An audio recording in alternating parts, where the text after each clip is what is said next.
نحمدہ ونصلی علی رسولہ الکریم، اما بعد۔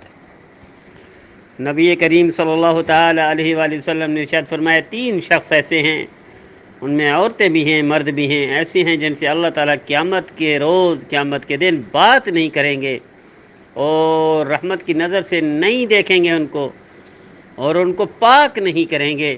حضرت ابو ذر رضی اللہ عنہ کے، یا رسول اللہ، ان کا برا ہو وہ کون لوگ ہیں؟ نبی کریم صلی اللہ علیہ وسلم نے ارشاد فرمایا کہ ایک وہ ہے جو جھوٹی قسم کے ذریعے فروخت کرتا ہے، مال کو نکال دیتا ہے، تاجر ہے، دکاندار ہے۔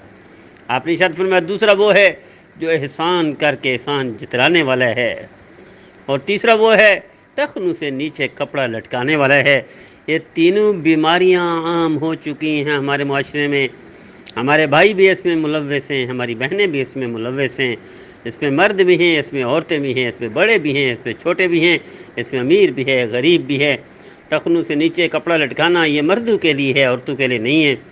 آج 90% ہمارے مرد، ہمارے بھائی ٹخنوں سے نیچے کپڑا لٹکاتے ہیں، وہ چاہے پاجامہ ہو، وہ شلوار ہو، وہ پینٹ ہو، ٹخنوں سے نیچے ہے۔ میرے نبی نے فرمایا اللہ ان کو پاک نہیں کریں گے، رحمت کی نظر سے نہیں دیکھیں گے، اور قیامت کے دن بات نہیں کریں گے، تو یہ محروم لوگ ہوں گے۔ دوسرا وہ احسان جتلانے والا، احسان کر کے احسان کا ذکر کرنا، یہ احسان جتلانا، اس کو بار بار دہرانا، یہ ہمارے بھائی بھی کرتے ہیں، ہمارے معاشرے میں ہماری بہنیں بھی کرتے ہیں۔ حالانکہ اگر ہو جائے غلطی تو توبہ کرنی چاہیے، اللہ سے معافی مانگنی چاہیے، اور اللہ کی طرف رجوع کرنا چاہیے۔ احسان کیا تو کس کے لیے کیا؟ اللہ کے لیے کیا۔ احسان کیا کس کے لیے کیا؟ نبی کریم صلی اللہ علیہ وسلم کی سنت پر عمل کرنے کے لیے کیا۔ احسان کے لیے تو کسی کے لیے کیا؟ صاحب کردار، صاحب اعمال بننے کے لیے۔ پھر اگر اس کو جتلانا ہے تو پھر کرنے کی ضرورت کیا تھی؟ اتنا ظرف نہیں ہے، اتنی برداشت نہیں، اتنی ہمت نہیں، تو کیوں کیا؟ آئیے توبہ کریں۔ ہمارے بھائی، ہماری بہنیں اس معاشرے میں اس غلطیوں سے پاک کریں، بچوں کو، بڑوں کو، چھوٹوں کو، اور اس کی تبلیغ کریں، اس کے وعظ و نصیحت میں شامل کریں، اس کی تربیت کریں، اس کی اصلاح کریں کہ ہمارے معاشرے میں ہمارے بھائی، ہماری بہنیں یہ غلطیاں کر رہی ہیں۔ جھوٹی قسمیں کھانا عام بن چکا ہے۔ تاجر سمجھتا ہے اس کے بغیر تجارت نہیں ہوگی، دکاندار سمجھتا ہے دکانداری نہیں ہوگی، مال بیچنے والا سمجھتا ہے مال نہیں بکے گا، اور اسی طرح جھوٹا آدمی جھوٹی قسمیں کھاتا ہے، اور روزانہ عام تھانوں میں بھی ہو رہا ہے، عدالتوں میں بھی ہو رہا ہے۔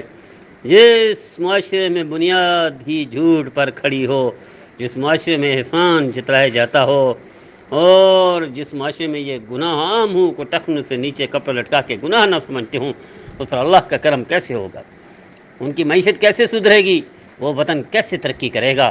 آئیے توبہ کر لیجئے، خود بھی توبہ کیجئے، دوسروں کو بھی توبہ کرائیے۔ یہ پیغام خود بھی سنیے، دوسروں کو بھی سنائیے، اس پر خود بھی عمل کیجئے، دوسروں کو بھی کرائیے۔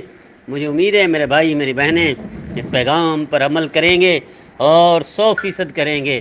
اللہ ہر میرے بھائی میری بہن کو دونوں جہانوں کی برکتیں اور خیریں اور بھلائیں اور اچھائیں عطا فرمائے۔ مجھے امید ہے اس اصلاح کام میں، اس تربیتی اس میں شامل ہو جائیں گے ہمارے بھائی، ہماری بہنیں، اور اس میں حصہ ڈالیں گے اپنی استطاعت کے مطابق اور اپنی قدرت کے مطابق۔ اللہ ہم سب کو نبی کریم صلی اللہ تعالی علیہ وسلم کی 100% فرما برداری کی توفیق عطا فرمائے، نافرمانی سے محفوظ فرمائے، اور